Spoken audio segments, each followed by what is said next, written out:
नमस्कार फ्रेंड्स, इस पर मैं आपके लिए काफ़ी बेहतरीन महत्वपूर्ण चीज़ें लाई हुई। बिहार बोर्ड के क्लासेस से रिलेटेड है। इसमें बेहद कंपटीशन लेवल प्रश्न था जो बोर्ड की परीक्षा के साथ साथ बालिका विद्यापीठ, BHU स्कॉलरशिप, इंटेलिजेंट आदि परीक्षा में पूछी जाती है। ये सारे प्रश्न उत्तर व्यवहारिक और बेसिकली भी है जो सबके जानना अनिवार्य है। जैसे बौद्ध धर्म के संस्थापक कौन थे? महात्मा बुद्ध। जैन धर्म के संस्थापक कौन थे?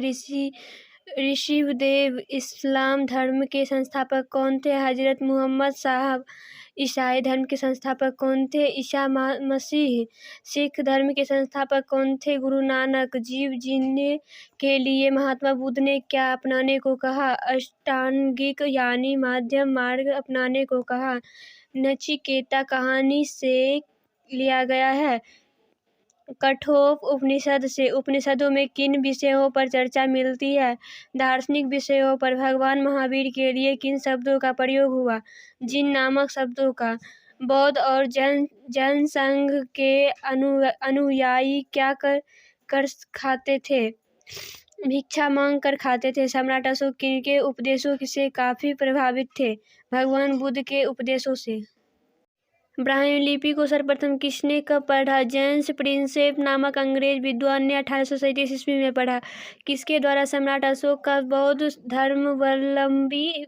धर्मावलंबी होना सिद्ध होता है? भ्राब्रू अभिलेख के द्वारा। मौर्य साम्राज्य का सर्वप्रमुख प्रांत कौन सा है? मगध, तक्षशिला, उज्जैन और स्वर्णगिरी। कौन सा शासक अभिलेख द्वारा अपना संदेश जनमानस तक पहुंचाया? सम्राट अशोक। साम्राज्य किसे कहते हैं? बड़े से राज्य को साम्राज्य कहते हैं। सम्राट अशोक का साम्राज्य कहाँ से कहाँ तक फैला था?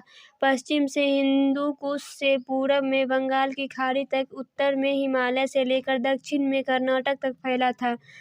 किस विजय से मौर्य साम्राज्य अपनी चरम सीमा पर पहुंच गई? कलिंग की विजय से। सम्राट अशोक के धर्म से क्या नहीं था? कोई भी देवी देवता, व्रत, उपवास या यज्ञ नहीं था। सम्राट अशोक कहाँ के शासक थे? मगध साम्राज्य के। सम्राट अशोक की राजधानी कहाँ थी? पाटलिपुत्र थी।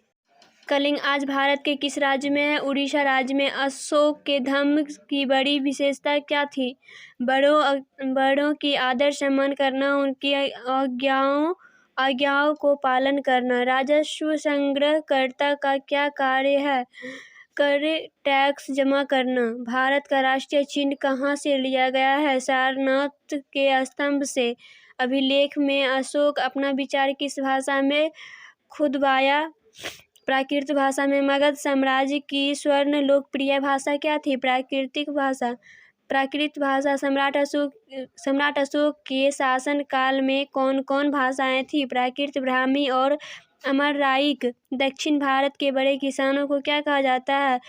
बेल्लाल कहा जाता है। दक्षिण भारत के छोटे सुपर किसानों को क्या कहा जाता था? उनवार कहा जाता था। महाजनपदों की राजधानियां किनसे घिरी होती है? पर कोटे या बाहरी दीवारों से। विदेशी शक्तियों के आगमन से भारत में क्या हुआ? वाणिज्य व्यापारों में वृद्धि और सिक्कों का प्रचलन बढ़ा। इससे बेहतरीन सरल आसान प्रश्न उत्तर पाने के लिए हमारा नेक्स्ट वीडियो बस देखें, लाइक सब्सक्राइब करना ना भूलें। थैंक्स।